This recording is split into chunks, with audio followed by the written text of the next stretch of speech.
झाले होतागणी सुख झाले होतागणी आ आ तो विठ्ठल भजवा तो विठ्ठल भजवा सुख झाले होतागणी सुख झाले होतागणी आ विठ्ठल भजवा विठ्ठल माधव भजवा माधव भजवा विठ्ठल भजवा विठ्ठल भजवा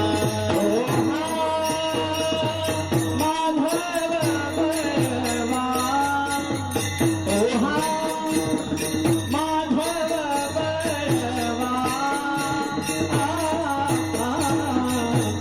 विठ्ठल भजवा विठ्ठल तारी जोडी बहुत तारी जोडी बहुत तारी जोडी बहुत तारी जोडी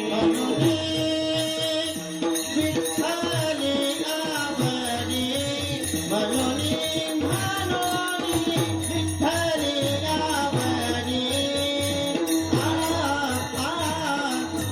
विठ्ठल भजवा विठ्ठल भजवा मनोनी विठ्ठल आवडी मनोनी विठ्ठल आवडी विठ्ठल भजवा विठ्ठल भजवा दुखाते आगर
हरी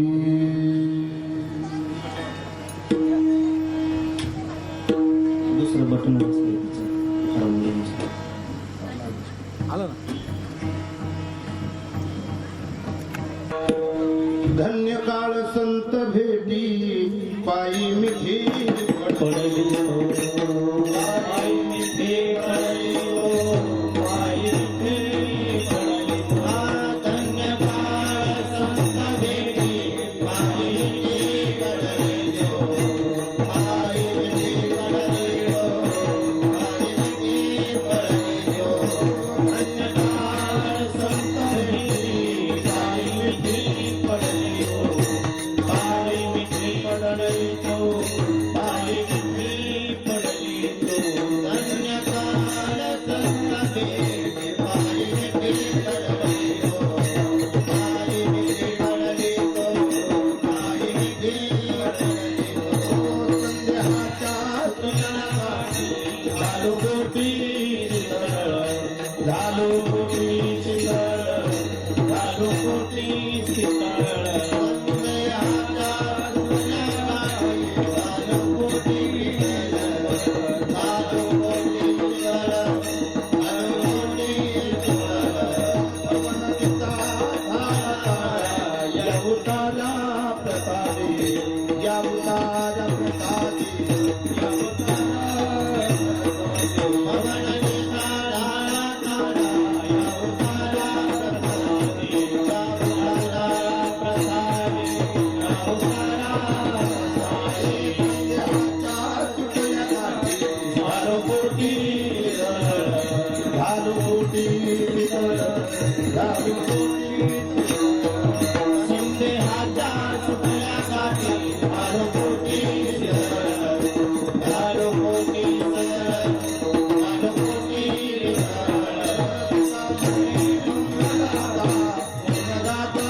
या टप्प्यामध्ये बसून पुढे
धन्य काळ संत भेटी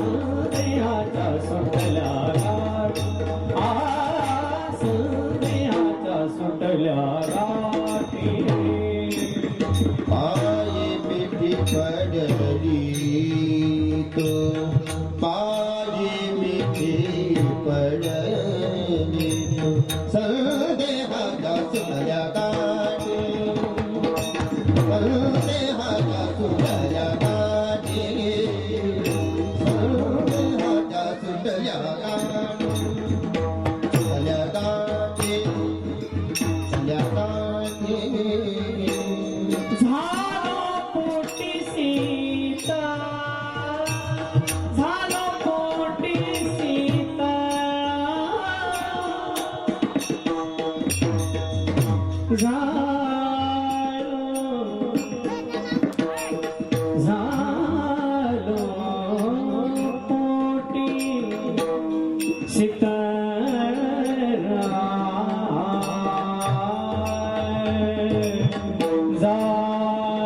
झालो पोटी शीतळ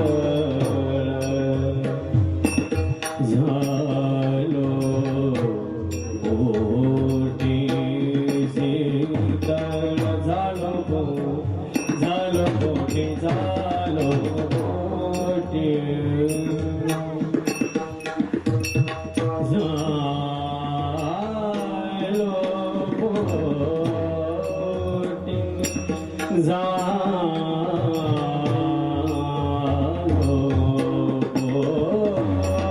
झालो पोटी झालो पोटी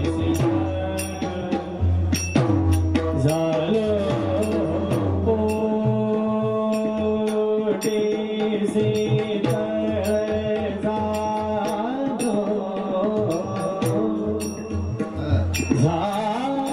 झालो झालो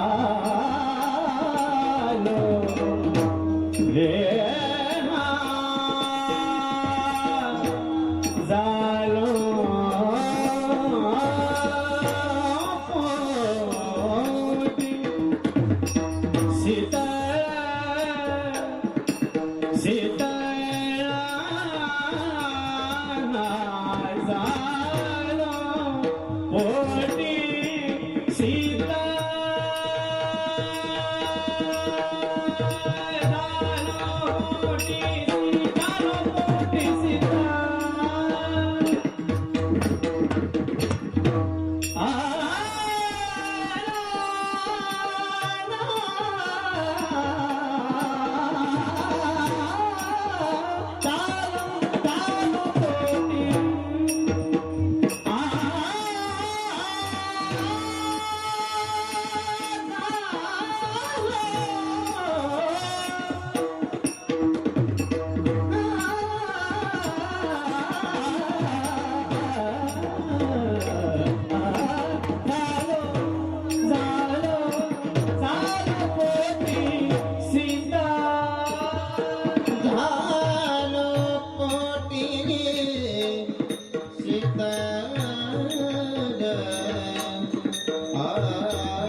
धन्य काळ संत भेटी, धन्य काळ संत भेटी, पायी मिठी पडली तो. संध्याच्या सुटल्या गाठी, झालो पोटी शीतल. भव नदीचा झाला तारा, या उतारा प्रसादी. संध्याच्या सुटल्या गाठी, झालो पोटी शीतल. तुका म्हणे मंगल आता, तुका म्हणे मंगल आता, कोण दाता याहुनी. संध्याच्या सुटल्या गाठी, झालो पोटी शीतल. विठाला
धन्य काळ संत भेटी,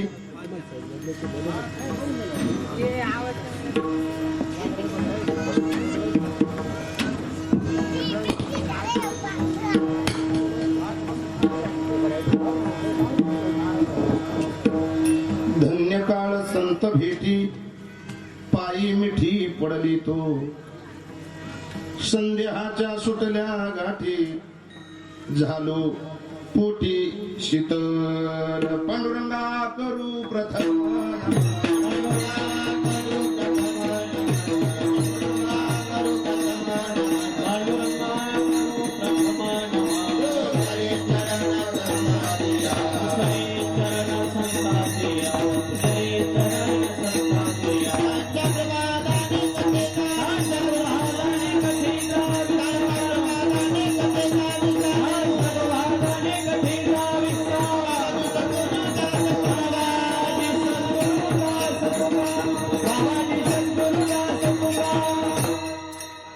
जयांचे केल्या स्मरण, होय सगळं विद्यांच्या अधिकरण. तेच वंदू श्रीचरण. श्री गुरूंचे ते नमस्कार होऊन आता, समचरण सरोजम सांद्र निलाभुदाभम. जगन निहित पाणी मंडन मंडना नाम. तरुण तुलसी माला कंधरं कुंज नेत्रं. सदय धवलहसं विठ्ठलं चिंतयामि. लोकाभिरामं रणरंगधीरं, राजीव नेत्रं रघुवंशनाथं. कारुण्यरूपं करुणाकरन्तं श्रीराम शिवाच्युतं शरणं प्रपद्ये मनोजवं मारुततुल्यवेगं जितेन्द्रियं बुद्धिमतां वरिष्ठं वातात्मजं मानवयोतमुख्यं श्रीरामदूतं शरणं प्रपद्ये आकाशतारकलिङ्गं पातालहटकेश्वरं मृत्युलोके महाकालं सर्वलिंगं नमस्तुते ओमेकदन्ताय विद्महे वक्रतुण्डाय धीमहि तन्नो दन्ति प्रचोदयात् सर्वमङ्गलमाङ्गल्ये शिवे सर्वार्थसाधिके शरण्ये त्र्यंबके गौरी नारायण नमस्तुते मस्तके पायावरी मस्तक हे पायावरी, मस्तक हे पायावरी, मस्तक हे पायावरी.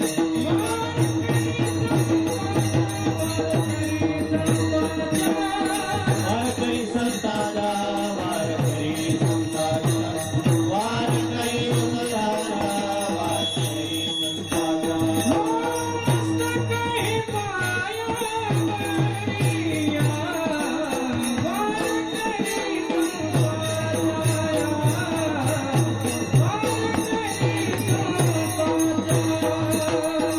मस्तक हे पायावरी,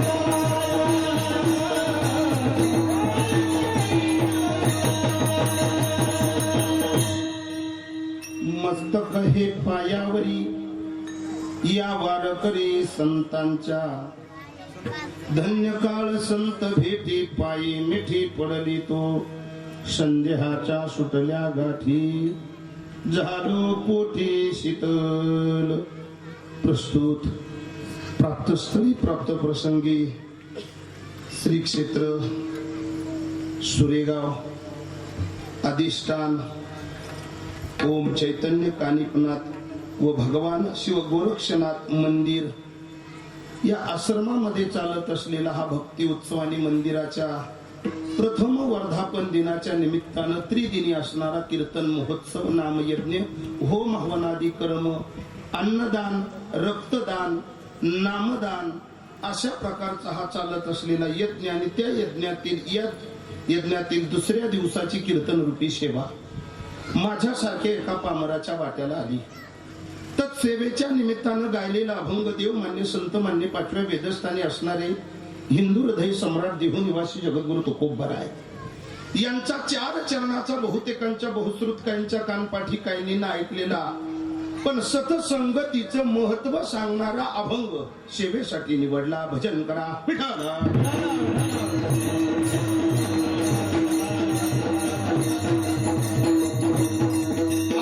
जगद्गुरु तुकोबरायांचा अभंग सर्वांच्या सुपरिचित असून जगद्गुरु तुकोबराय त्या वेळेला अनन्यसाधारण महत्व देत आहे का ज्या दिवशी जीवनामध्ये संत भेट झाली त्या साधुत्वाच्या संतत्वाच्या भेटीला जगद्गुरु तुकोबरायाच्या जीवनामध्ये जे परिवर्तन झालं त्या परिवर्तनाचं दिग्दर्शन तुकोबरायानं आपल्या अंतर्मनातला भाव गाथा नावाच्या प्रकरणामध्ये रेखांकन केला. अभंग जन्माला आला. जगद्गुरु तुकोबराय जगाला धन्यता देत नाही, धन्यता त्या दिवसाला दिली का ज्या दिवशी मला परम भाग्यानं मला साधू भेटला, संत भेटला. त्या साधूच्या भेटीनं संताच्या भेटीनं माझं जीवन आता बदलून गेलं. तुकोबा राहिले नाही तर तुकोबा आता देव झाले. सर्वस्व श्रेय जगद्गुरु तुकोबरायानं ज्यांची भेट झाली त्या साधुत्वाला तुकोबरायानं प्रथमतः वंदन केलं आणि जगद्गुरु तुकोबरायांत माझ्या जीवनात जे परिवर्तन झालं असेल तर त्याचं कारण मला साधू भेटला आणि भेटल्याच्या बरोबर मी त्या साधूचं लक्षण जाणलं आणि लक्षण जाणल्याबरोबर मी त्या साधूच्या पायाला मिठी मारली. मिठी मारता क्षणी स्पर्श झाला साधूचा आणि दोष जीवनातले निघून गेले. त्रासीने दारिद्र्य दोषा झाला खंड आणि त्याची काळे पिंड पुनीत झाला. आता हा देह राहिला नाही, देह देव झाला. तुकोबरा म्हणता मी देव झालो. आता ती वेळ मी कशी विसरणार. जगाला जगद्गुरु तुकोबराय सांगू लागले, तुकोबराय समाजाशी बोलू लागले, राजा अरे तुमच्याही जीवनामध्ये या वेळेची प्रतीक्षा तुम्ही का करत नाही. ती वेळ तुमच्या जीवनात येण्यासाठी का प्रतीक्षा करत नाही? अशा साधूचा शोध तुम्ही तुमच्या जीवनात का घेत नाही? का ज्या साधुत्वानं स्वतःचा सर्वस्व संसार प्रभू चरणी अर्पण करून जगत कल्याणासाठी धर्माची पताका खांद्यावर घेतली, त्या साधूच्या भेटीसाठी शोधासाठी थोडासा संसारातून वेळ तुम्ही का देत नाही? जगद्गुरु तुकोबरायानं या समाजाकडे पाहून खेदाची गोष्ट समाजाच्या समोर मांडली. राजा, अरे ती वेळ जीवनातली अविस्मरणीय ठरते ज्या दिवशी साधू भेटतो.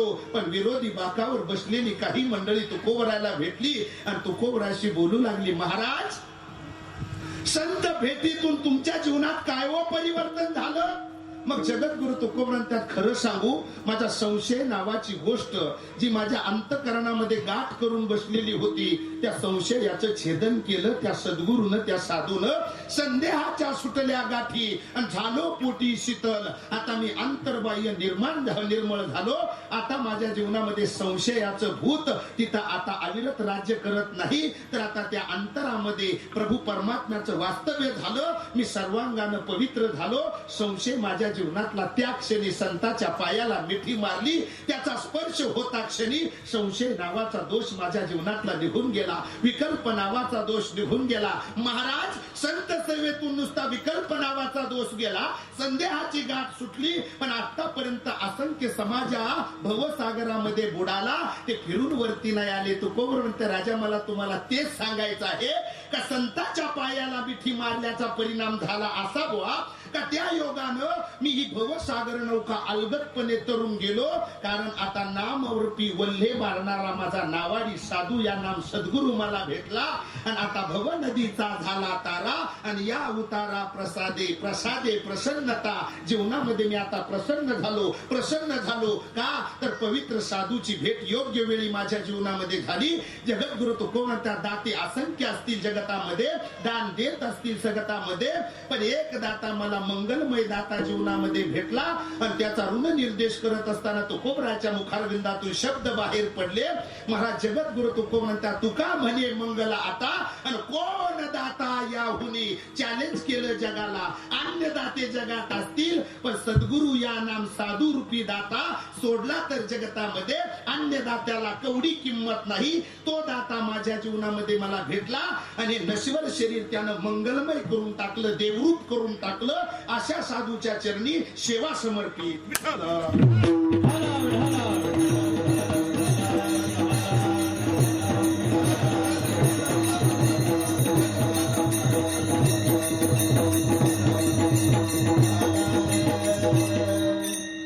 अभंगाच्या ठळक बातम्या तुमच्या समोर ठेवल्या. उर्वरित वेळात मला माझ्या अभंगावरचं निरूपण करायचंय, अवतीभोवती फिरायचंय. सेवेला घेतलेला संपूर्ण अभंग सोडवण्याच्या योग्यतेचा मी अजून नाही. इतकी उंची माझी नसली तरी अभंगाच्या अवतीभोवती फिरण्याचा माझा प्रयत्न असेल. पत्रिकेत मागच्याही वर्षी मोठमोठली कीर्तनकार होती. असंख्य महाराष्ट्रातल्या जगभरातल्या कानाकोपऱ्यातील महंत या ठिकाणी उपस्थित होते. सर्व साधू जनसमुदायाच्या साक्षीनं साधू समाजाचं हत्तीवर बसून केलेली मिरवणूक, योग्य पद्धतीनं केलेला मागच्या वर्षाचा हा उठाठेव, साधू सेवा. आणि त्यात सुदैवानं मी बदलीत आलो होतो. शेळके महाराज, बदलीत आलो. आणि बदली कामावर जाताना शक्यतो परमानंट होण्यासाठी प्रयत्न केले पाहिजे. त्यानं आदरणीय महाराजांची कृपा झाली, माऊली महाराजांची. आणि त्या कृपेतून त्यांनी मागच्या वर्षाच्या सगळ्या कीर्तनकारापैकी माझी निवड याही वर्षी पुन्हा परमस्नेही परमादरणीय विनायक महाराजांच्या माध्यमातून निवड केली. प्रथमतः या ठिकाणी या त्रिदिनी उत्सवामध्ये श्री श्री 1008 महंत श्री श्री योगीराज माऊली राजेंद्रनाथ महाराज यांच्या कुशल प्रेरणेनं, मार्गदर्शनातून चालत असलेला हा सद्गुरु कृपेतून चालत असलेला हा उत्साह, हा नामयज्ञ. आणि या नामयज्ञामध्ये यावर्षी दुधात साखर ज्याला आपण म्हणतो, तर त्या पद्धतीनं सर्वरोग निदान शिबिर, त्या शिबिराचं या ठिकाणी आयोजन आहे. त्याचप्रमाणे सुज्ञ आणि तज्ञ व्यक्तीचं, गायक वादक महाराज मंडळी यांचं सर्वस्व स्वागत करून ज्याची त्याच्या ज्ञानानं ज्याची त्याला विशालता त्या ठिकाणी प्राप्त करून देण्यासाठी बाबांचे असणारे हे प्रयत्न, त्या प्रयत्नातून या ठिकाणी विविध प्रकारचे कार्यक्रम प्रतिवर्षाप्रमाणे होत राहतील, होत जातील. बाबांच्या मनाचा मोठेपण परमार्थिक क्षेत्रातलं अविरत असणारं लाईफ टाइम टिकून राहील यात शंका नाही. म्हणून अखंड भारत भ्रमण करून महाराष्ट्राच्या कानाकोपऱ्यामध्ये आपल्या सुरेगाव गावाचं, आपल्या आश्रमाचं आणि पवित्र असणाऱ्या चैतन्य कानिपनाथांची ही सेवा प्रभूचरणी सुपूर्त करण्यासाठी बाबांचे वर्षभर प्रयत्न असतात. त्यामध्ये भक्ती फेरी, धान्य फेरी असेल, अन्य फेरीतून बाबा ज्या ठिकाणी जे काही आणतात ते जगत कल्याणासाठी, जगाच्या फायद्यासाठी त्याचा वापर वर्षभरातून मंदिर भव्य दिव्य स्वरूपाचा आहे. त्याचे आपण सर्वजण साक्षीदार आहात. भगवान चैतन्यनाथाचं मंदिर, आपलं चैतन्य कानिपनाथाचं मंदिर आणि त्याचप्रमाणे शिव गोरक्षनाथाचं मंदिर मागच्या वर्षी परिपूर्ण झालं. त्या मंदिरात प्राणप्रतिष्ठा सोहळा संपन्न झाला आणि पुन्हा वर्धपान दिनाच्या पर्व कालावर प्रथम वर्धपान दिनाच्या दिवशी या ठिकाणी कीर्तन महोत्सव पुन्हा गत वर्षाप्रमाणे या वर्षी परम भाग्यानं, परमस्नेही, परम आदरणीय, प्रातस्मरणीय गायनाचार्य प्रकाशजी महाराज कातकाडे, भजन सम्राट, स्वर सम्राट, परमस्नेही, परम आदरणीय आमचे किशोरजी महाराज शेळके आणि त्याचप्रमाणे मृदुंगाचे महामेरू मृदुंग सम्राट माझ्या येवला तालुक्यात ज्यांनी मुखेड या क्षेत्रामध्ये अविरत वारकरी बाल संस्कार शिबिर आणि तथा संस्था वारकरी शिक्षण संस्था ज्यांनी अविरत चालू केली, हजारो विद्यार्थी गायक म्हणून नाही तर ज्यांनी कीर्तनकार बनवले असे मृदुंग सम्राट मृदुंगाचे महामेरू श्रीराम महाराज, त्याचप्रमाणे ज्यांनी मला निमंत्रित केलं ते आपल्या कोळपेवाडी धामोरी कोपरगाव तालुक्यातील पंचकृषीतील जाणत असणारं सर्वगुण संपन्न कीर्तन भजन मृदुंग असं सर्व श्री आदरणीय विनायकजी महाराज वाघ यांच्या मार्गदर्शनातून या ठिकाणी कीर्तन असणारा कीर्तनाचं नियोजन, गायक वादक मंडळी आणि आज या कीर्तनासाठी आपल्या कोपरगाव तालुक्यातील या पंचकृषीतील जाणत वारकऱ्याचं वैभव, तरुण तडफदार युवा असणारे गायनाचार्य सर्वगुण संपन्न आदरणीय नागेश महाराज गोरडे, भजन सम्राट स्वर सम्राट आदरणीय प्रकाश महाराज नाईकवाडे, मृदुंग सम्राट मृदुंगाचे महामेरू आदरणीय बाळा महाराज विघनवाडीकर आणि उपस्थित या व्यासपीठावर असणारी नाथ संप्रदायाशी जोडलेली माझी संत जन, या सर्व संत जनाच्या चरणावर विनम्र अभिवादन करून या ठिकाणी वार्ताहर, पत्रकार, कॅसेटवाली सगळी मंडळी या ठिकाणी उपस्थित आहे. पंचकृषीतील सर्व जाणकार श्रोते वर्ग, आबाल वृद्ध आणि सर्वांच्या साक्षीने अभंग गायलाय तो जगद्गुरु तुकोबारायांचा. या अभंगाचा असणारा विषय तुमच्या समोर मांडला. मला वेळेचं बंधन जरी नसलं बाबांच्या परवानगीनं तरी सुद्धा मला वेळेचं भान असेल. 4 चरणाचा अभंग या ठिकाणी गायलाय. अभंग जगद्गुरु तुकोबरायांचा अभंग सर्वांच्या सुपरिचित आहे. या अभंगाच्या माध्यमातून जगद्गुरु तुकोबराय अनन्य साधारण महत्व देत आहेत ते वेळेला. एरवी जीवनामध्ये भेटी अनेक लोकांच्या होत असतात, पण अनेकांच्या भेटीतून काहीही निष्पन्न न झाल्यामुळं वेळ निरर्थक गेल्याची शंका जगद्गुरु तुकोबरायच्या अंतर्मनामध्ये खटकते.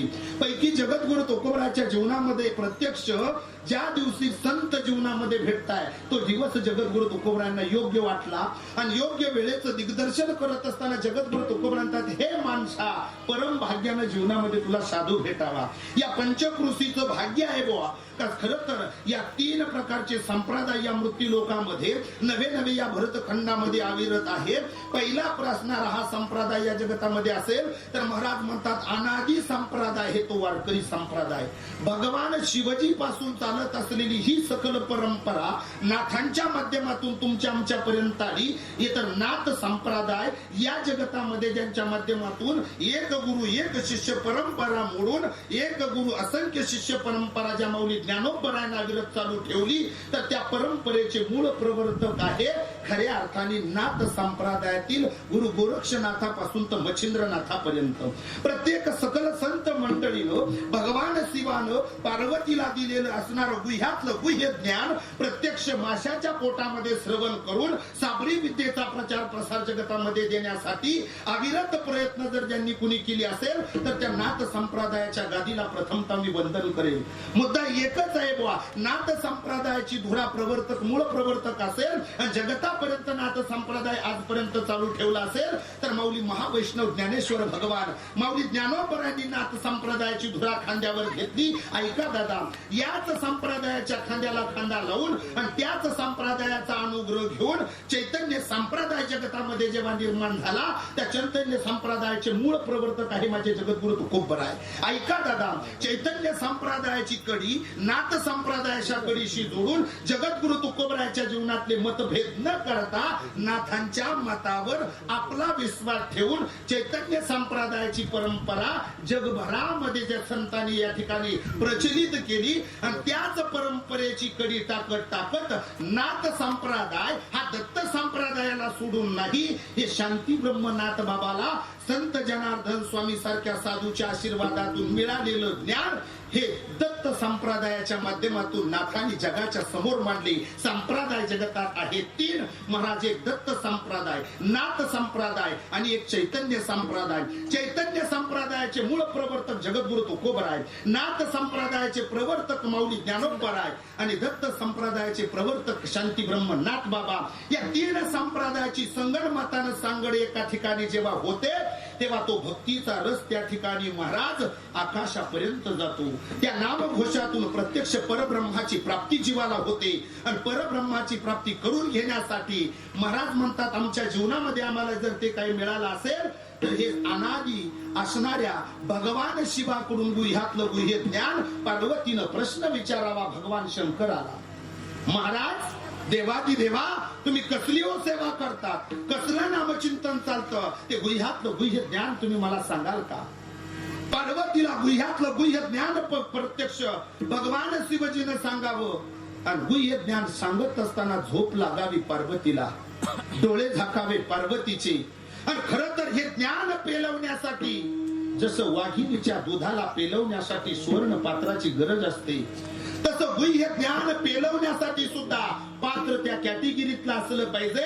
म्हणून तर भगवान कृष्ण एरवी जनसमुदायाच्या समोर अर्जुना नावाच्या पात्राला मोठेपण देतात. एक अर्जुनाची ए पंथी जे परिसनय्या योग्य होती ते हे कृपा करून संती अवधान द्यावे. अर्जुनाच्या योग्यतेचं सुवर्ण पात्र भगवान कृष्णाला सापडलं आणि भडभड भडभड 18 अध्याय गीता रूपी तत्व अर्जुनाच्या समोर त्या पात्रामध्ये टाकलं. या जगतामध्ये अन्य स्रोते त्याही काळात कुरुक्षेत्रावर होती, पण पेलवण्याचं ज्ञान इतरांकडे नव्हतं. म्हणून गीता फक्त अर्जुनाला कळाली. गीता अर्जुनाला कळाली. होता विरोधी बाकावर धृतराष्ट्र बसलेला, पण त्याच्या जीवनामध्ये त्याला गीतेचं काहीही कळालं नाही, ना जाणू गीतेचं तत्व अंगीकारलं नाही.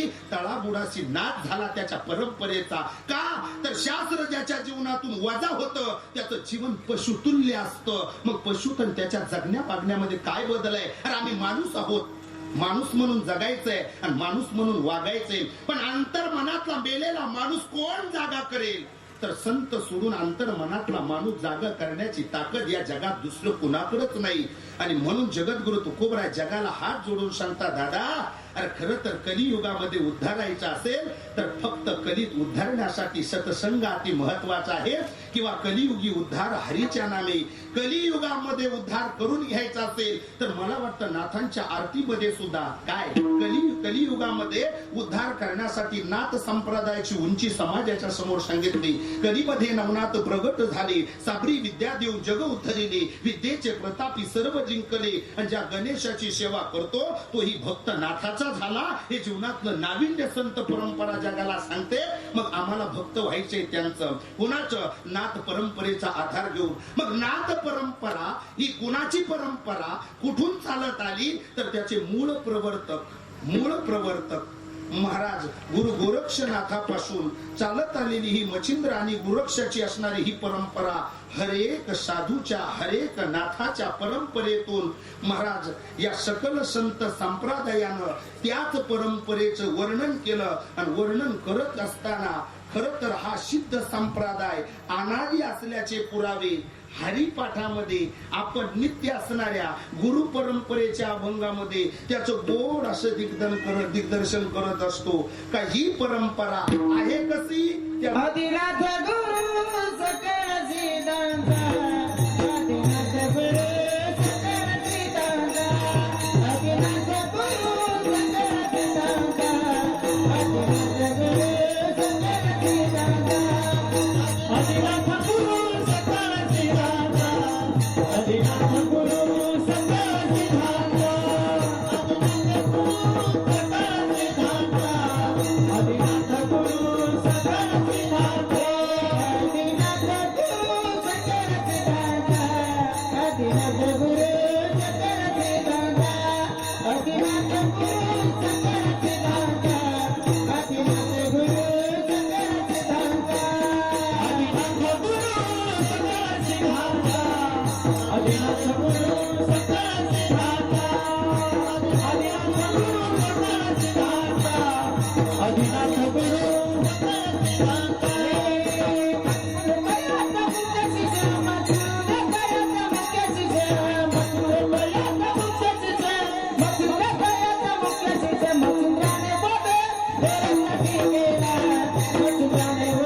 या संताची, या साधूची, या देवत्वाची प्रत्यक्ष काय, या परंपरेची खऱ्या अर्थाने सुरुवात या संत मंडळीने विश्वाच्या समोर मांडली. आदिनाथ गुरु सकळ सिद्धांचा मच्छिंद्र तयाचा मुख्य शिष्य.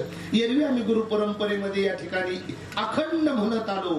या संप्रदायाचे मूळ प्रवर्तक आहे गुरु गोरक्षनाथ मच्छिंद्रनाथ महाराज. भगवान शिवापासून चालत आलेली परंपरा, पण ही मिळाली कुठपर्यंत येऊन महाराज संत श्रेष्ठ निवृत्ती नाथांपर्यंत आलेलं गुह्यातलं गुह्य ज्ञान.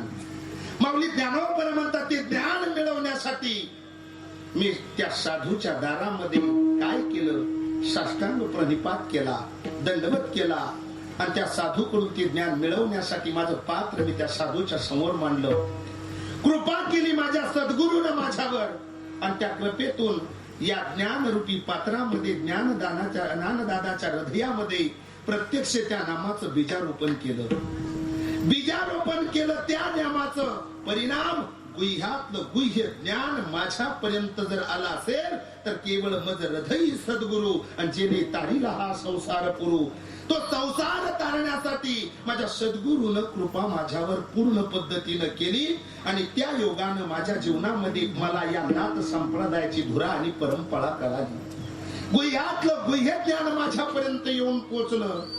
माऊली ज्ञानोबरायनं हरिपाठामध्ये त्याचं दिग्दर्शन केलं. ज्ञान गुणगम्य ज्ञानदेवा लाभले आणि निवृत्तीने दिधले माझे हाती. माझ्या हातामध्ये हे का दिलं तर ते योग्य पद्धतीनं चालवेल याची खात्री सद्गुरूला झाली पाहिजे. म्हणून शक्यतो गुरु शिष्याच्या हातामध्ये हे सर्वस्व देत नाही तर शिष्याची परीक्षा पाहिली जाते. ना जाणू आदरणीय श्री श्री 1008 गुरु माऊलींची या ठिकाणी परीक्षा सद्गुरूनं पाहिली असेल श्यामनाथजी महाराजांनी आणि तेच आशीर्वाद परिपूर्ण देऊन नाथ संप्रदायाची धुरा परिपूर्ण यांच्या खांद्यावर टाकून या परंपरेतून सत्कर्म करण्यासाठी हा चांगल्या पद्धतीचा सुयोग या ठिकाणी जुळवून आलेला आहे. या योगायोगातून महाराज संत कुणालाही श्रेय देत नाही. श्रेय देत असताना ते त्यांच्या परंपरेला देत असतात. परंपरा साधुत्वाच्या बाबतीत अति महत्वाची आहे. मला वाटतं प्रत्येक आखाड्यामध्ये परंपराच विचारली जाते. कोण कोणाचा चेल आहे, कोण कोणाचा बेटा आहे. या सगळ्या गोष्टीची परंपरा आणि परंपरा नसेल तर मला वाटतं त्याला तुमच्यात घेत नाही, त्याला फुटकाळात टाकलं जातं. मग इथं घेण्यासाठी काय करावं लागतं तर इथं आम्हाला त्या परंपरेचा पायीक व्हावं लागतं. तिथं नियमाचं आचरण करावं लागतं आणि आचरण करून आमच्या जीवनामध्ये आम्हाला तिथपर्यंत जाता येतं. जगद्गुरु तुकोबरांच्यात माझ्या जीवनामध्ये सुद्धा मी तो संत मिळवण्यासाठी प्रयत्न केले. माझं परमभाग्य आहे. माझ्या परमभाग्यानं जीवनातलं ध्येय मला शेवटपर्यंत तिथपर्यंत घेऊन गेलं. मी नशीब आजमावण्याच्या भानगडीत पडलो नाही.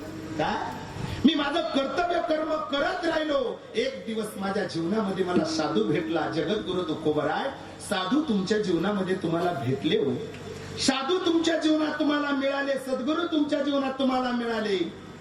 पण आम्ही तर असं ऐकलं बुवा का या जगतामध्ये साधूचं दुर्मिळत्व शास्त्राने सांगितलंय. ना जाणू शास्त्र आणि सुभाषितकाराचं मत तेच आहे.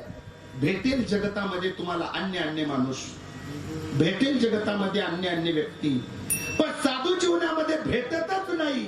भेटत नाही तर का, तर त्याचं दुर्मिळत्व सांगितलं सुभाषितकाराने. शेले शेले न माणिकम न मोतिकम न गजे गजे, साधू नाही न सर्वथम न चंदनम न वने वने. ना जाणू त्याच्याही पुढे जाऊन सांगितलं चंद्रामृत सुखे शेववेल, असता जाता रवी धरवेल, आणि बाह्य हिळा सागर तरवेल. परी त्या साधूची भेट न होईल का, परी त्या साधूची भेट न होईल का, परी त्या साधूची भेट न होईल का,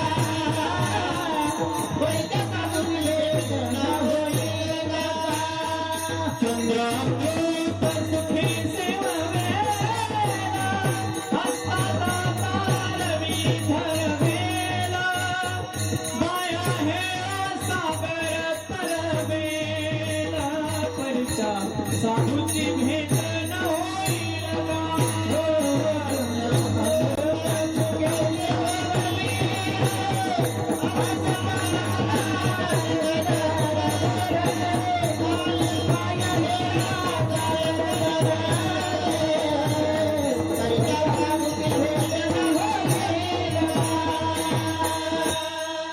दुर्मिळत्व सांगितलं. ना जाणू तुम्ही तुमच्या बुद्धी कौशल्यानं, तुमच्या ज्ञानानं चंद्र अमृत तुम्ही मिळवाल.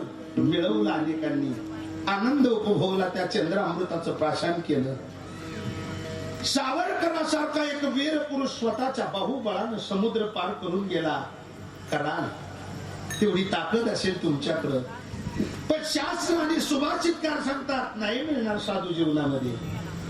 परी त्या साधूची भेटी ना होईल का, ऐसे कैसे यानं भेटतील साधू. भेटतील का साधू? काय केंद्रातून शिफारस पत्र जोडून साधू मिळवण्यासाठी मागणी. केंद्राच्या कोठ्यात साधू नसतात. काय कुठं राज्य पातळी म्हणून तुम्हाला एखाद्या आमदाराच्या कोठ्यातून साधू मिळत नाही. मग अरे साधू हे प्रत्यक्ष परब्रह्माचं अंग आहे. काय साधू हे प्रत्यक्ष परब्रह्माचं अंग आहे.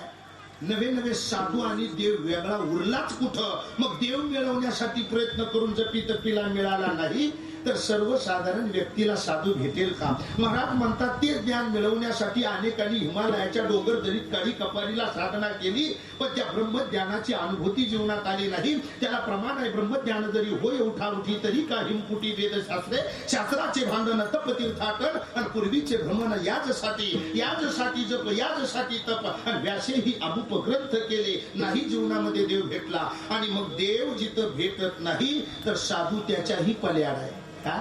देव अलीकडे आहे, साधू त्याच्या पलीकडे आहे. पण साधुत्वाचं आणि देवत्वाचं लक्षण जुळवून करत असताना महाराज म्हणले साधुत आणि देवामध्ये तफावतच नाही. जसं साखर आणि गोडी वेगळी नसते तसा साधू आणि देव वेगळा नसतो. देव तोच संत आणि संत तेच देव, म्हणून त्याला प्रमाण देव ते संत. देवते संत देवते संत, देवते संत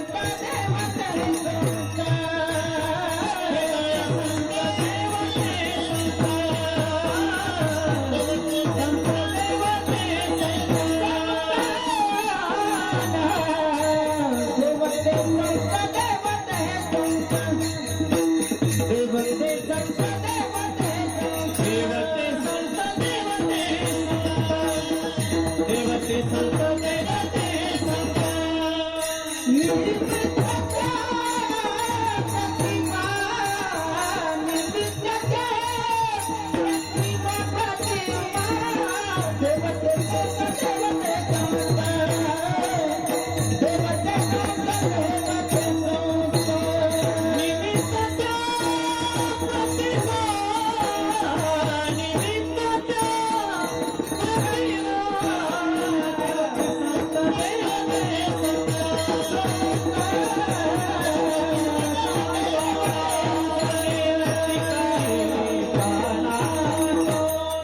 दुर्मिळत्व सांगत असताना देवाचा आणि संताचा अधिकार काय.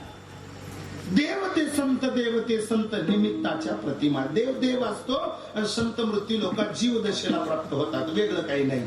महाराज पण त्यांचं दुर्मिळत आहे. सगळे संत नसतात, सगळे संत नसतात. संतत्वाचा आव आणणारी जगात असतात. मग संत कोण? जे देव आहे ते संत. संताचं लक्षण काय? मौली ज्ञानोग्रंथा महत्व हरवी चातुर्य लपवी पिसेपण मिरवी जगा माझी ते संत. संत तेच असतात. मग संताचा देवाचा संबंध कधीपासून? चैतन्य कानिपनाथांचा आणि शिव गोरक्षनाथांचा संबंध माऊलीचा कधीपासून जोडला असं आपण म्हणाल तर विनायक महाराज तो संबंध एका जन्माचा नाही, जन्मोजन्मीचा संबंध. स्पष्ट कसं कराल? जगद्गुरु तुकोग्रंथात मी स्पष्ट करेन. एखाद्यानं जर विचारलंच का हो देवाचा तुमचा संबंध काय, तर युगान युगे आम्ही देवाच्या बरोबर, युगान युगे देवाच्या बरोबर. देव देव होता आणि आम्ही संत म्हणून कार्य करत होतो आणि जगाला हाक मारून सांगत होतो करा रे बापांनो साधन हरीचे. देवाचं भजन करा हे जगाला ओरडून सांगत होतो. पण त्याचा पुरावा काय? मग त्यांनी सांगितलं त्याचा पुरावा असा आहे बुवा, राम अवतारामध्ये सुद्धा वल्कल्ल धारण केलेला राम नावाच्या त्या ठिकाणी असणाऱ्या त्या व्यासपीठावर तिथं होता.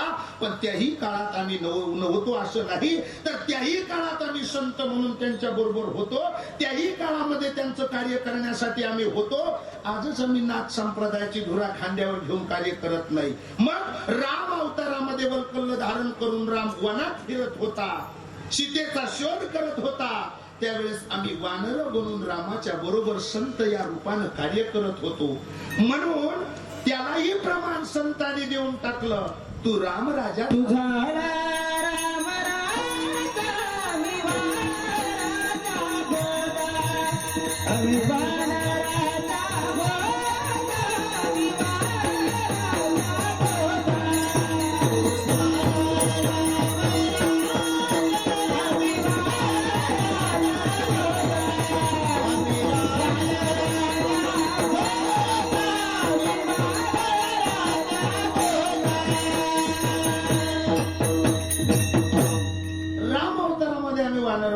संत तो जीवनामध्ये पत्करलं आणि म्हणून प्रत्यक्ष ते असणारं जीवनात व्रत वैकल्य धारण केलं.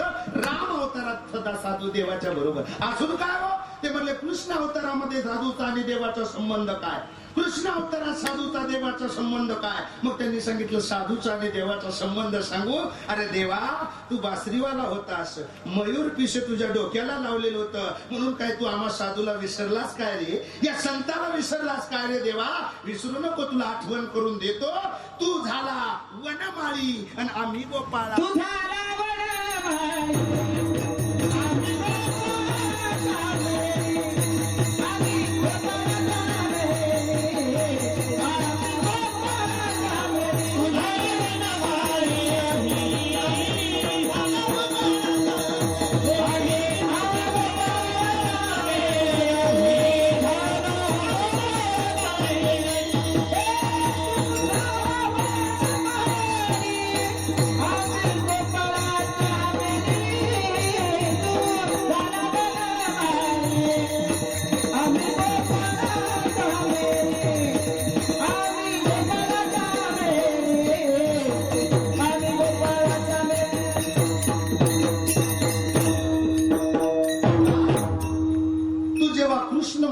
तेव्हा आम्ही तुझ्या बरोबर होतो. आता या व्यासपीठावर काय, या व्यासपीठावर कलियुगामध्ये देवा तुझा या संताचा वारकऱ्याचा काय संबंध. मग जगद्गुरु तुकोबरायासारखे संत त्या देवाला सांगू लागले, देवा गोड गैरसमज डोक्यातून काढून टाक. सगळीच माणसं या कीर्तन मंडपात का नाही आली, सगळीच वारकरी टाळ घेऊन उभी का नाही राहिली, सगळीच साधुत्वाचं लाव आणणारी साधूचं लक्षण दाखवणारी या व्यासपीठावर का नाही आली. कारण येथे पाहिजे जातीचे, अन्य लोकांना अधिकार कसा नाही. अरे खोट समाजात कधी टिकत नाही आणि सत्य कधीच लपत नाही. सूर्य तळ हाताने झाकत नाही. साधू साधू असतो, संत संत असतात. आता तू विद्येवर आम्ही टाळ घेऊन वारकरी तुझ्या बरोबर तू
आम्ही वारकरी झालो, तुझे भक्त झालो आणि नाथ संप्रदायाचा प्रचार प्रसार गल्ली बोळात करण्यासाठी माऊली ज्ञानोबरायाला साक्षी ठेवून निवृत्तीनाथाच्या परंपरेचा प्रचार प्रसार महाराज आदरणीय योगीनाथ राजेंद्रनाथजी महाराज या ठिकाणी हा प्रचार प्रसार करताय. माऊलीचा प्रचार प्रसार का करायचा? आम्ही वारकरी आहोत. वारकरी कोणाचे वारकरी? भगवान शिवाचे वारकरी, मा पांडुरंग परमात्म्याचे वारकरी.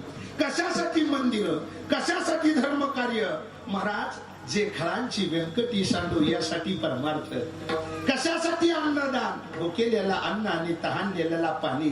जे का रंजले गांजले हा साधुत्वाचा भाव तो प्रगट करण्यासाठी ही वृत्ती सात्विक निर्माण कशाने झाली? तर जगद्गुरु तुकोब म्हणतात, माझ्या जीवनात मला सद्गुरु मिळाला, माझ्या जीवनामध्ये मला संत मिळाला आणि त्या साधुत्वाच्या भेटीनं माझं जीवनच आता बदलून गेलं. माझं जीवन आता बदललं. जे ज्ञान माझ्या जीवनामध्ये मला प्राप्त झालं त्या ज्ञानानं मला समोरची व्यक्ती जीवनाही दिसत आता ती देव दिसायला लागली. हे विश्वची माझे घर, ऐशी मती जयाची स्थिर. असं ज्याचं मन आतून बदललं तर ते कशानं बदललं असं समाजानं तुकोबरायला विचारलं. मग तुकोबरायनं त्याचं उत्तर अभंगाच्या पहिल्या चरणात दिलं.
जगाला ओरडून सांगितलं, राजा भेटला माझ्या जीवनामध्ये देव, भेटला माझ्या जीवनामध्ये साधू रूपी देव. मारली त्यांच्या पायाला मिठी, गोड अशी समर्पक चाल, अगदी शांत जुनी, कधी मला वाटतं फार जुनी चाल आहे. आणि अगदी गोड आणि सोज्वळ पद्धतीने तुम्ही गात राहावं, आम्ही ऐकत राहावं, असं जीव ओवाळून टाकावे अशा चाली तुमच्या मुखारविंदातून ऐकण्याची माझी अपेक्षा आहे. मुद्दा एकच आहे, जगद्गुरु तुकोबांच्या धन्य काळ संत भेटी. मला साधूची भेट झाली, तो काळ ती वेळ मी कधी नाही विसरणार. मग अन्य समाज तुम्हाला भेटला नाही का हो?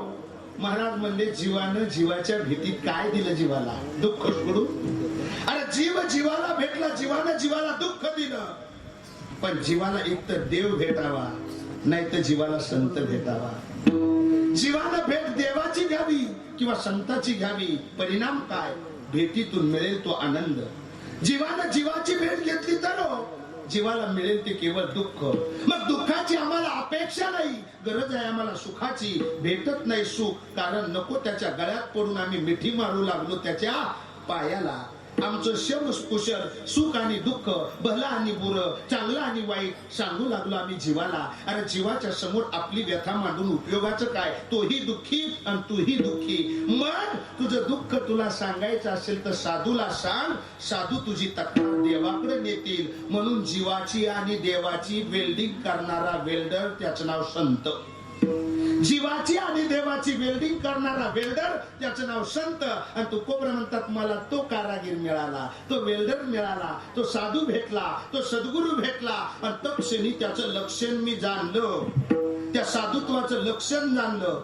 काय हो त्या साधुत्वाचं लक्षण? ते वर्षभरातून विविध प्रकारचे कार्यक्रम करतात. अन्नदान, नामदान, होम हवनादी कर्म, मंदिर उभारणी, धर्म कार्य, सर्वरोग निदान शिबिर, विविध प्रकारचं सत्कर्म जे करत असतात. लोभ आणि अहंता याला मूठ माती देतात आणि निष्काम प्रभू परमात्म्याचं चिंतन, तो मज व्हावा, तो मज व्हावा, वेळोवेळी व्हावा पांडुरंग, ही अवस्था ज्याच्या जीवनामध्ये असते. आणि त्या अवस्थेवर आरूढ झालेले संत जीवनामध्ये हे लक्षणानं कळत असतात. काय काय?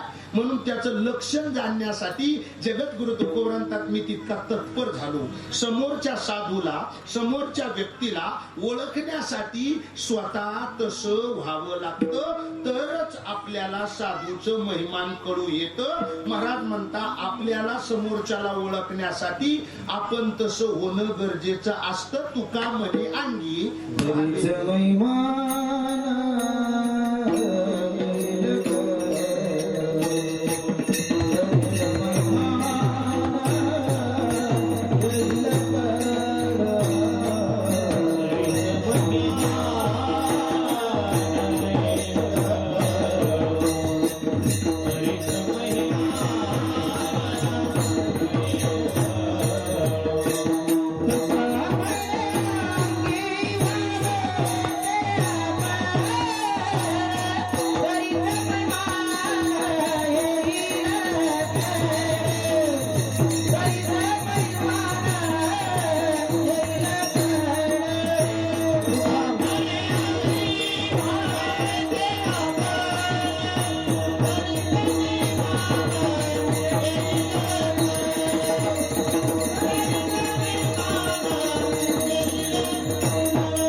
साधू व्हावं लागतं. मग कळालं तुम्हाला लक्षण? ते म्हटले कळालं लक्षण. परिणाम झाला काय? ते म्हणतात मी ती वेळ अविस्मरणीय अखंड आठवणीत ठेवली. कधी कधी माणूस चांगला दिवस वाईट दिवस ध्यानात ठेवत असतो. काय मुंबईला बॉम्बस्फोट झाला, तो काळा दिवस म्हणून आम्ही पाळला. काय महाराज अन्य अन्य ठिकाणी जे जेव्हा वाईट प्रसंग जीवनात येतात तेव्हा आम्ही त्याला काळा दिवस म्हणतो. ज्या दिवशी आमच्या जीवनात लाभ होतो त्या दिवशी तो आनंदाचा दिवस म्हणून आम्ही साजरा करतो. महाराज दिवस बदलत असतात, दिवस निघून जात असतात, पण वेळ माणसाच्या जीवनात ध्यानात ठेवावी लागते. जगद्गुरु तुकोबरा म्हणतात माझ्या जीवनामध्ये तो दिवस मी अखंड ध्यानात ठेवला. कधी? ज्या दिवशी मला साधू मिळाली, ज्या दिवशी मला सद्गुरू मिळाले. त्याच्यासाठी जगद्गुरु तुकोबरा म्हणतात ही संधी आहे माणसाच्या जीवनातली, त्यानं संधीचं सोनं करून घ्यावं, त्याला प्रमाण वापरलं बुवा. जगद्गुरु तुकोबराने त्याला प्रमाण दिलं. तुकोबरा म्हणतात बरवी ही वेळ सापडली संधी, साय झाली बुद्धी संधी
सापडली संधी, धन्य काळ संत भेटी.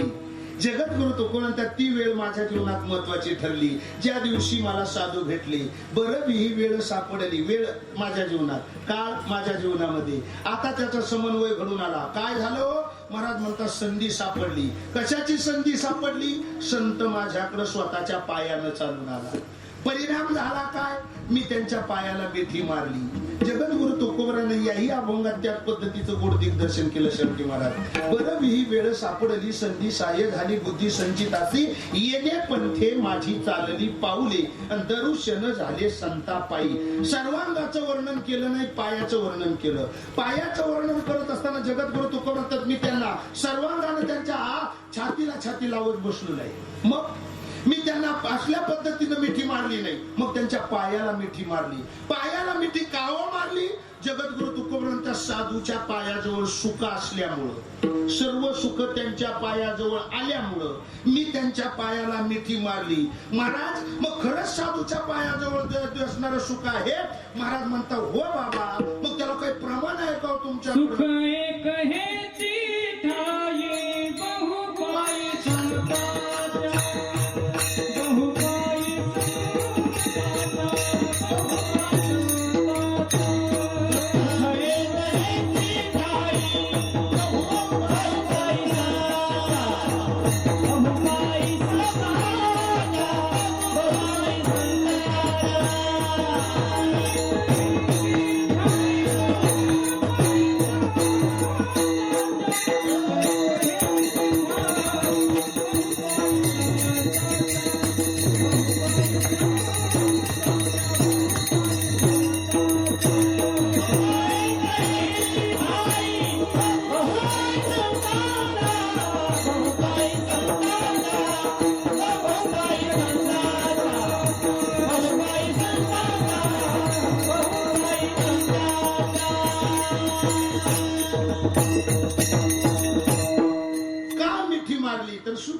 संताच्या पायाजवळ तिथं आहे संताच्या, म्हणून मी त्यांच्या पायाला बेठी मारली. नागेश महाराज गोड अगदी जशी हलणाऱ्या दांडकाला पाचर योग्य बसावी तसं अगदी फिट प्रमाण.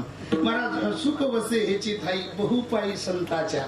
महाराज संताच्या किंवा सर्व सुख आजी येथेची ओळखली कुठं? चरणाच्या, संताच्या चरणाजवळ. मग संताच्या चरणाजवळ ती सुख असल्यामुळं मी त्यांच्या पायाला मिठी मारली बुवा. मग पायाला मिठी मारल्यानंतर काय झालं? महाराज म्हणता पायाला मिठी मारली आणि माझी सर्वस्वाची जबाबदारी त्यांनी स्वीकारली. आता जर म्हणाल तर माझा विश्वास आहे त्याची माझे हित करी ती सकळ आणि जेणे हा गोपाळ कृपा करी. म्हणून ही वेळ माझ्या जीवनामध्ये देवानं कृपा केली. तुकोबा म्हणतात या दुबळ्या तुकोबावर, तर त्याचं कारण मी संताच्या पायाला मिठी मारली. सुरे गावात जसा भोंगा गाजवला तसं मला विनोदानं बाबांना सांगितलं, मला विनोद अपेक्षित नाही महाराज, तुम्ही मागच्या वर्षी केलेलं कीर्तन अपेक्षित आहे. म्हणून महाराजांसाठी मी विनोदाकडे आज जाणार नाही. मुद्दा एक आहे, साधूची आज्ञा ही देवाज्ञा समजून, देवाज्ञा म्हणजे मारायची नाही, लक्षात. म्हणून मुद्दा एक आहे बुवा का संताच्या चरणाच्या जवळ सुख आहे. तुकोबरांता मी पिठी मारली. काय धन्य काळ संत भेटी, भेटत नाही संत. भेटेल तुम्हाला सगळं जीवनामध्ये, पण साधू भेटत नाही. साधू भेट दुर्मिळ सांगितली आणि मिळाले संत तर पायाला मिठी मारा. फायदा काय? सर्व सुखाचे अधिकारी बनाल तुम्ही, सर्व सुखाची प्राप्ती होईल तुमच्या जीवनामध्ये. भेटेल तुम्हाला सुख, जाईल तुमची निराशा, भोगाल जीवनामध्ये आनंद, होईल देवाची प्राप्ती. मग देव प्राप्तीसाठी मिठी मारली, मग पायाला मिठी मारून फायदा होतो, पण नाही सापडले संताचे पाय तर मग काय करावं? महाराज म्हणता मग आलिंगन द्या. मग आलिंगनातून काय फायदा? मग ते म्हटले त्यालाही प्रमाण आहे ना, शोधा म्हणजे सापडेल. आलिंगन घडे मोक्ष सायुज्यता जोडे, आलिंगन घडे मोक्ष सायुज्यता जोडे. अजून पुढे जाऊन सांगू महाराज, आलिंगनही नाही देता आलं तर साधूची आमची नजरा नजर झाली तर हो, जर नजरा नजर झाली साधूची तर ते दृष्टिक्षेप करतात. का? जसा कॅमेरा इतक्या लांब आहे पण अगदी चित्रीकरण जसंची तसं खेचतो. का? कशा पद्धतीनं? तसं साधूच्या डोळ्यामध्ये ती पावर असते. त्यानं जर एखाद्याला कृपा कटाक्ष निहाळिले, आपले पदी बैसविले, हा त्यांच्या जीवनातला चमत्कार आहे, चमत्कार हा त्यांच्या जीवनातला साक्षात्कार आहे, साक्षात्कार.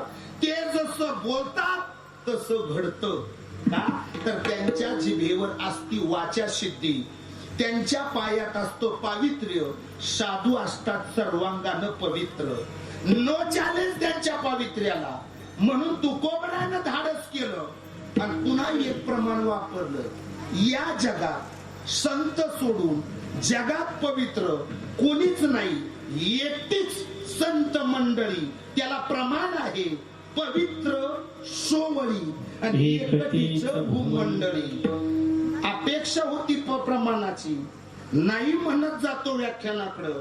मुद्दा एकच आहे बा, पवित्र सोवळी एकटीच भूमंडळी. ज्यांचा आवडता देव आणि अखंडित प्रेम भाव.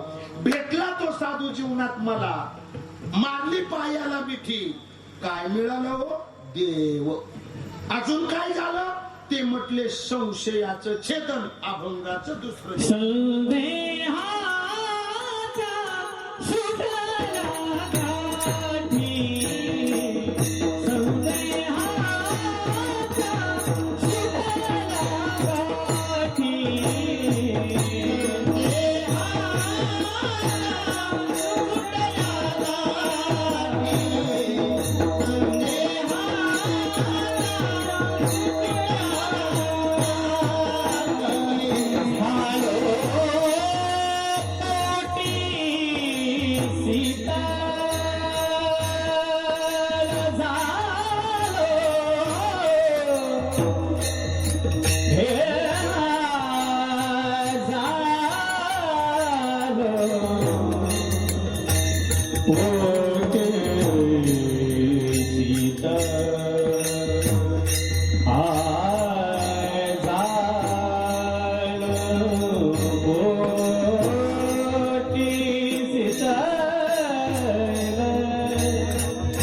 संदेहाचा सुटला गाठी.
परिणाम तो कोबर म्हणतात माझ्यावर असा झाला बुवा. काय संदेहाच्या सुटल्या गाठी आणि झालो पोटी शीतल. माझ्या जीवनामध्ये संशयाचं छेदन झालं. आता काया ही पवित्र झाली. ती पंचतत्वाची काया पवित्र झाली. कशानं? साधू रूपी परीस या जीव रूपी लोखंडाला येऊन मिळाला. आता लोखंड राहिलं नाही तर त्याचं सोनं झालं. जगद्गुरु तुकोबरांतात मला संत मिळाला. तो साधू जीवनामध्ये भेटला, पायाला मिठी मारली. परिणाम झाला काय? संदेहाच्या सुटल्या गाठी आणि झालो पोटी शीतल. एरवी माझ्याकडे संशय होता, देव सगुण का निर्गुण, मी त्याची साधना कशी करू. म्हणून तुकोबरायानं देवाला जाब विचारला, देवा सांग ना देवा, मी भक्ती करू का पोट भरू, भजन करू का संसार करू? सांगा मी काय करू, सांगा मी काय करू, सांगा मी काय करू, सांगा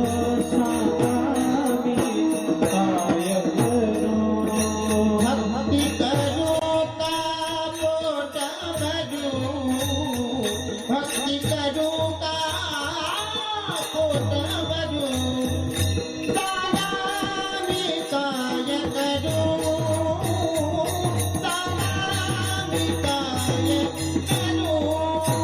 भक्ती करू का पोट भरू, भक्ती करू का पोट भरू, सांगा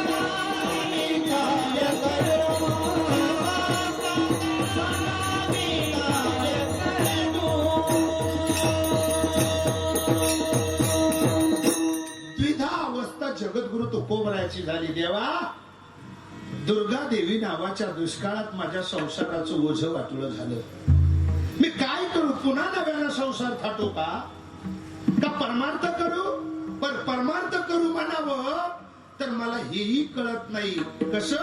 तुझ सगुण म्हणो की निर्गुण रे, तू सगुण आहे का निर्गुण आहे याचं ज्ञान मला नाही. हाका मारी ज्याच्या नावे त्याचे गावची नाही ठावे, ही अवस्था माझ्या जीवनात झाली. पण पाय पकडले संताचे आणि आता सगुण निर्गुणाचा भेद माझ्या जीवनात मला कळाला. संशयाची गाठ माझ्या जीवनातली सुटून गेली. संदेहाच्या सुटल्या गाठी झालो पोटी शीतल. आता संशय जीवनामध्ये राहिला नाही. जगद्गुरु तुकोबरांतात मग आता देव शोधत जाण्याची गरज नाही, देवच आमच्याकडे आला. खरंच आलाय का हो? मग रामायणानं गोड दृष्टांत दिला. मातंग ऋषीनं शबरी नावाच्या भक्ताला त्या ठिकाणी दिशा दिली. शबरी, कशासाठी हा प्रयत्न करतेस तू? शबरीनं सांगितलं, मला राम हवाय, मला राम मिळवायचा आहे. आणि राम मिळवण्यासाठी सांगा ना गुरुजी, मी काय करू? काय करून माझ्या जीवनात मला राम भेटेल? तेव्हा मातंग ऋषीनं शबरीला सांगितलं, शबरी, राम मिळवण्यासाठी वनवन करत भटकत फिरू नको. तो राम तुला भटकत शोधत येईल आणि एक दिवस तुला राम भेटेल. महाराज, सद्गुरु नावाच्या एका साधुत्वावर टाकलेला विश्वास आणि मातंग ऋषीच्या शब्दावर शबरीनं विश्वास टाकला. रामाला शोधण्यासाठी शबरीला नाही जावं लागलं, राम शबरीला शोधत आला. महाराज, तर जीवनामध्ये संत हे भक्ताला शोधत येत असतात. पण त्याच्यासाठी हवंय भक्ताच्या ठिकाणी पूर्व पुण्य, कुळाचं पुण्य. आणि ते कुळाचं पुण्य घेऊन जन्माला आलेले जगद्गुरु तुकोबर म्हणतात, संशय माझ्या जीवनातला संपला, संदेहाची गाठ माझ्या जीवनातली सुटून गेली.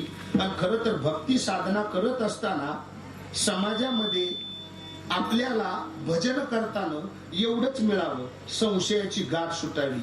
आमचा परमार्थ चालू आहे, पण आमची अजून ती गाठच सुटली नाही संशयाची. मग हा संशय मोठमोठ्याला नरकात ढकलतो आणि संशयाची गाठ सुटल्याशिवाय देव भेटत नाही. म्हणून कधी कधी परमार्थाचा आव आणणारी माणसं चांगल्यावर जातात.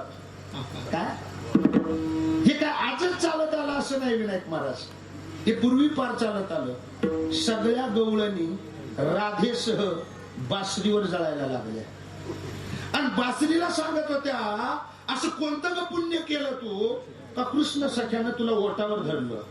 तो कृष्ण आम्हाला भेटत नाही, त्याच्यासाठी साधना करून सुद्धा, त्याच्यासाठी प्रयत्न करून सुद्धा तो आम्हाला मिळत नाही.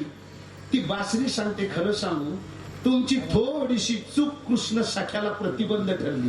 काय म्हटले? काय मी मुळात एक केलं. म्हटले काय? ज्या बांबू पासून तयार झाली त्या बांबूला हितीवर गाठी होत्या. काय? पण मी त्या दोन गाठी दोन बाजूला काढून टाकल्या आणि मधल्या रिकाम्या असणाऱ्या त्या बांबूच्या, त्या रिकाम्या रिक्त असणाऱ्या त्या बांबूच्या त्या 6 छिद्रानं त्या बासरीला अशी 6 छिद्र पाडली. षडविकार त्यातून घालवले आणि त्याचा तेढेपणा जो होता, जिथं वाक होता, जिथं गाठ होती, तो तेढेपणा आणि गाठ मी कायमची काढून टाकली. 6 छिद्राद्वारे 6 विकार घालवले. आता कृष्ण काय, कृष्णाचा बाप मला सोडणार नाही, तो ओटावर काय मला हृदयात ठेवील इतकं मी कमवलं. म्हणजे मी आतून सरळ झाले, गाठ सुटली. गाठ कशाची सुटावी? लिंग देहाची. सोडत कोण? सद्गुरु संत. म्हणून हा अनुभवाचा विषय आहे. म्हणून एक शिष्य गुरुला विचारतो, दाखवा ना मला देव, दाखवा ना मला देव. मग गुरुने सत शिष्याला सांगितलं, बेटा गुरु हा प्रदर्शनाचा विषय नाही, गुरु हा दर्शनीय विषय आहे. म्हणून कसं बोटाने दाखवू तुला, घे अनुभव गुरुच्या मुला. तुला अनुभवाशिवाय नाही हे सगळं भेटायचं. म्हणून अनुभव महत्वाचा आहे. ती बासरी सांगत असते, मी आतून मोकळी झाली, गाठी काढून टाकल्या.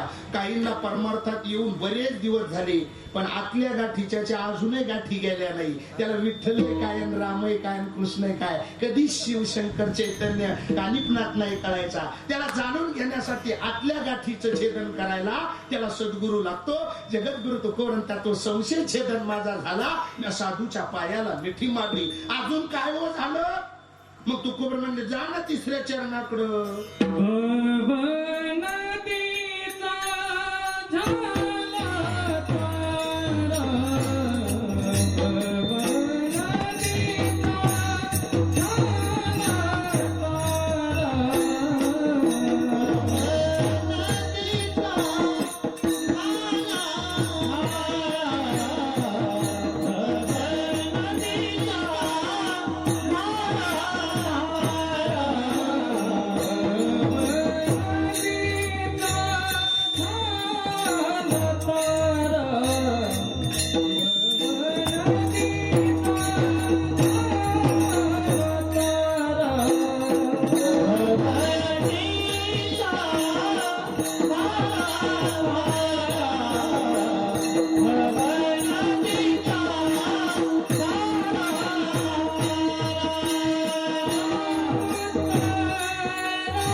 छेदन झालं.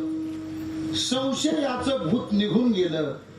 परिणाम असा झाला बुवा, या सुख आणि दुःखाच्या भव नदीतून जीव रूपी हा प्रवास करणारा हा जीव पैल तरीला निघून गेला. हा मुक्कामापर्यंत जाऊन पोहोचला. भव नदीचा झाला तारा आणि या उतारा प्रसादी. कशामुळं?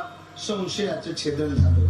मग जर संशयाचं छेदन झालं नसतं तर तुम्ही ही नौका पार करून कधीच गेला नसता. मग संशय कुणाकुणाला होतो? संशय कुणालाही होतो, कशाचाही होतो. आणि पाप माणसाला बुडून टाकत असतं भव नदीमध्ये. महाराज म्हणतात पाप घालवण्यासाठी संशयाचं छेदन महत्वाचं आहे. आणि मग कशाचा? ते म्हणले मोठमोठ्याला संशय झाला, मोठमोठ्याची नौका भव नदीमध्ये बुडवून गेली. मग कशाचा, कुणाला कशाचा? अनेकाला अनेकाचा.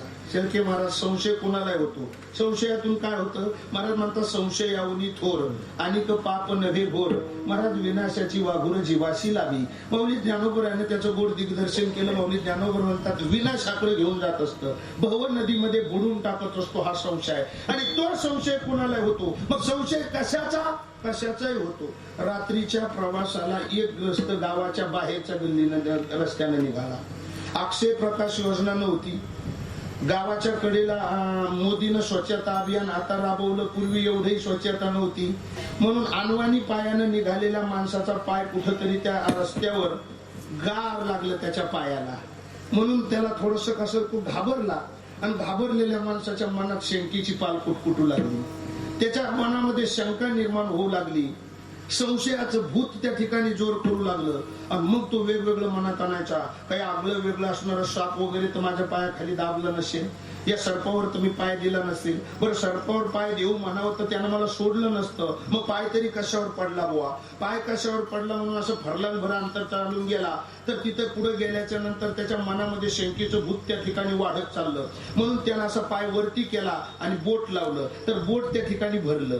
बोट भरल्याबरोबर त्याला पुन्हा त्याच्या लक्षात आलं, बोट भरलं ज्या अर्थी त्या अर्थी आपण सपावर पाय दिला नाही, अन्य कोण्या जनावरावर पाय दिला नाही. मग नक्की आपलं जे बोट भरलं याचा अर्थ पाय भरला तो शेणानं. पण पुन्हा शंकेची पाल कुटकुटतच गेली, संशय वाढत गेला. मग हे शेण नेमकं कशाचं असलं पाहिजे बुवा, शेण कशाचं असलं पाहिजे, म्हणून पुन्हा त्यानं आता ते भरलेलं बोट नाकाकडे आणलं. पण मला वाटतं तो थंड पाणी फ्रीजचं प्याला असेल, गाव बदलून पाणी बदललं म्हणजे जरा जातं नाक कामातून, म्हटल्यावर त्याच्या नाकानं काही काम केलं नाही बुवा, हे शेण कशाचं ओळखता आलं नाही. म्हणून पुन्हा फरलांभर अंतर चालून गेला. शंकेची पाल कुटकुटत होती, संशय वाढत चालला.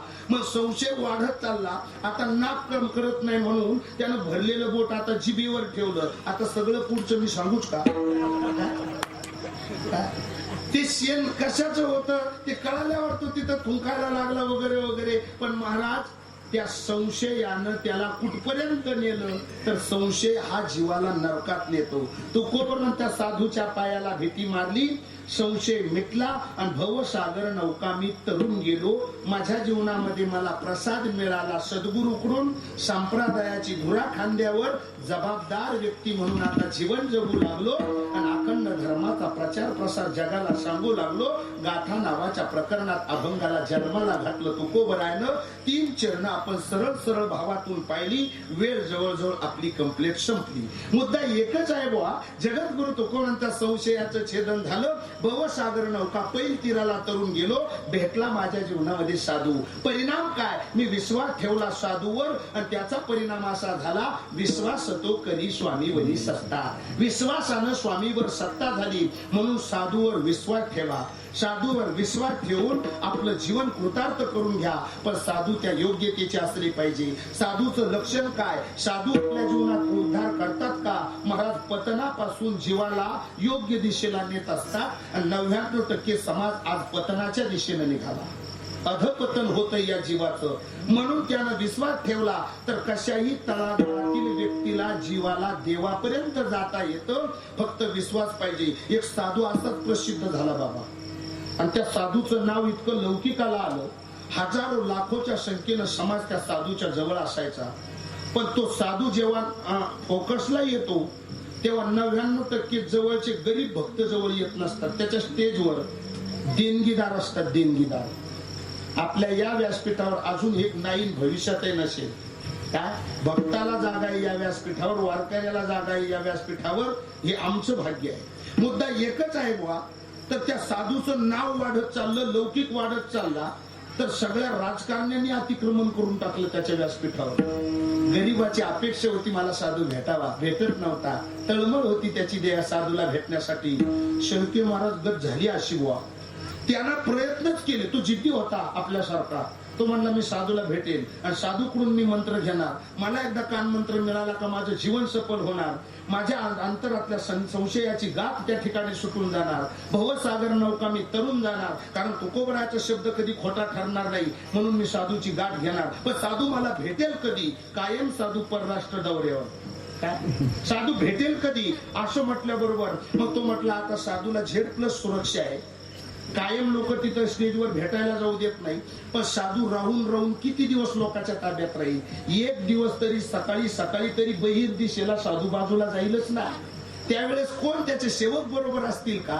मग तेव्हा तरी साधूला गाठणार आणि मी साधूकडून मंत्र घेणार. महाराज एक दिवस रात्र रात्र जागलो. सकाळी सकाळी साधू बहिर दिशेला असणार बाहेर त्या जंगलाकडे निघाले. निघाल्याच्या नंतर तरी सुद्धा एक सेवक ते डबं घेऊन त्यांच्या बरोबर होताच. पण तो मनात मनात म्हटला हा तरी कुठपर्यंत असेल. जेव्हा बहिर दिशेला जायचं तेव्हा तरी याचं आणि आपलं पाच त्याचं आणि साधूचं 5-6 फुटाचं अंतर असेल ना. मग त्यानं जिथं साधू बहिर दिशेला जाणार तिथे एका झुरपुडाच्या आड तो जाऊन बसला. साधू बहिर दिशेला बसणार तेवढ्यात त्यानं साधूचे पाय पकडले. साधूला मराठी काही एवढं कळत नव्हतं, पण त्याच्या लक्षात आलं साधूच्या याही वेळेस समाज आपले पाय सोडत नाही, याही वेळेस समाज आपल्याला नीट बसू देत नाही. म्हणून त्यांना अशी लाथ मारली, त्याला शिवी दिली, हट तेरे के भाग जा. असं म्हटल्याबरोबर त्याला बिचारायला ते खेड्यातला असल्यामुळे त्याचा हिंदीचा कधी संबंध नव्हता. त्याला वाटलं बाबानं मला मंत्रच दिला. आणि जसं निघालं ते मला आपलं काम झालं. गोन रस्त्यानं निघालं पळत सुटलं. एक महाराज हत तेरे के भाग जा, हत तेरे के भाग जा, हत तेरे के भाग जा, हत तेरे के भाग जा. घरी आलं ना हातात माळ घेतली, जे जपायला सुरुवात केली इतका जप झाला, इतका जप झाला, हत तेरे के भाग जा, हत तेरे के भाग जा. शेवटी नावालौकिकाला आला होतो माणूस. आणि मग गावात एखाद्याला विंचू चावला की लोक म्हणायचे आश्रमात जा. कोणत्या? त्या साधूकडे. ज्यानं मंत्र घेतला तो शिष्य एवढा मोठा नावारूपाला आला. मग त्यानं हातावरून हात फिरवला का हत तेरे के भाग जा, हत तेरे के भाग जा, का विंचू गायब. एखाद्याच्या पोटात गोळा उठला, शिर्डीला जाऊन MRI स्कॅन केलं, सोनोग्राफी केली, त्याने सांगितलं इतक्या MM गोळा आहे, आपल्या अमुतकडे इतका नाही तरी सुद्धा, पण तरी मग इतका असा एवढा. ते म्हटलं साधूकडे गेला आणि साधून हात फिरवला, हत तेरे के भाग जा, का गोळा गायब. इतकं नावालौकिकाला. मग जी पहिला दुकानदार होता ना साधू, त्याची दुकान टेकली, याची टपरी चालू झाली. मग ते म्हणलं याचा गुरु कोणता, हा कोणाचाच याला नेमका याचा असणार एवढा गुण येतो कसा. म्हणून तो साधू तिथपर्यंत आला. आणि मग त्यांनी सांगितलं तू कोणत्या आखाड्याचा बुवा. ते म्हटलं श्री संताची माथा चरणावरी साष्टांग हे करी दंड. तुम्हीच आमचे गुरु. ते म्हटलं मी कधी तुला अनुग्रह दिला. मग त्यांनी सांगितलं ते अमुक अमुक झाडाच्या कडेला सकाळी सकाळी बहीर दिशेला गेले. ते म्हणले हलकट राहतो का, मंत्र होता का, तुमच्या मुखातून निघाला, मी त्याच्यावर विश्वास टाकला, परिणाम तो मंत्र ठरला. साधू मुखातून कोणताही शब्द निघाला तो मंत्र ठरत असतो, कारण त्यांनी स्वतःला देवाला वाहून घेतलेला असतं. मग त्यांनी दिलेला मंत्र कोणता, हाच तो आपण जपायचा.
यथावका धावत्या वेगात अभंगाचा सर्व शब्दाचा भाव तुमच्या समोर ठेवला.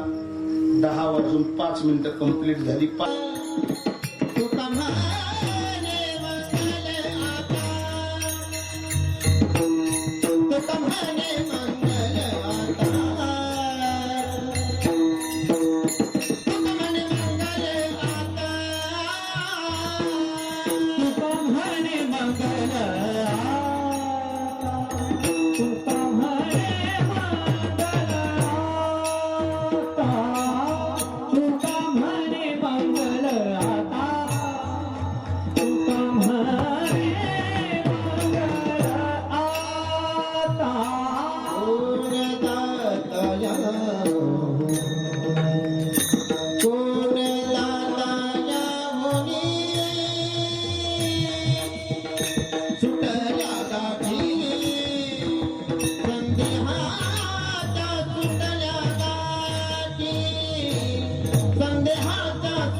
झालो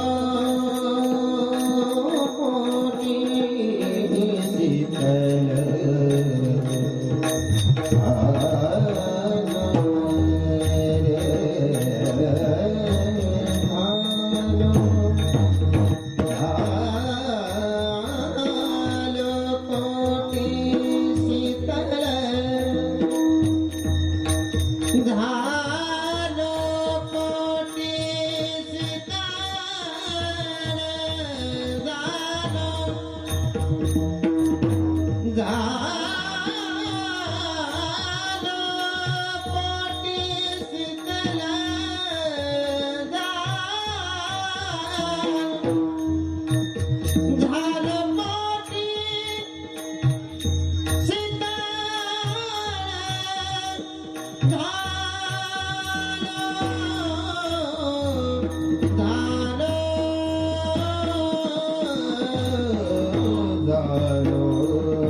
एकदा या गुन्हेगारांसाठी प्रेमानं टाळी होते. प्रवर्तक नाथ संप्रदायात असल्यामुळं त्याच असणाऱ्या गुणाचा, त्या मंत्राचा अखंड अंगीकार करा आणि आपल्या जीवनातले गुण, आपल्या जीवनातले दोष घालवा आणि सद्गुणाचा अंगीकार करा. ज्या माऊली ज्ञानोबरायांनी ही परंपरा चालवली त्या माऊलींच्या चरणी सेवा समर्पित करतो आणि त्यांच्या नामघोषानं कार्यक्रमाची सांगता. ज्ञानेश्वर माऊली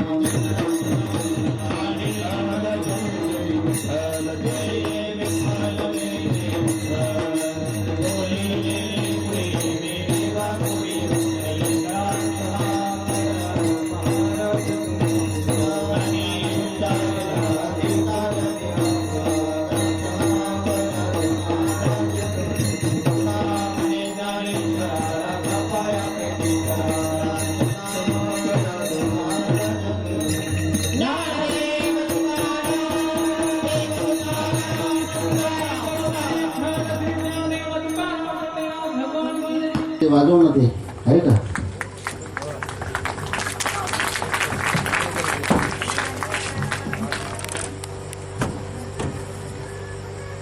एक मिनिट सर, उभे राहा.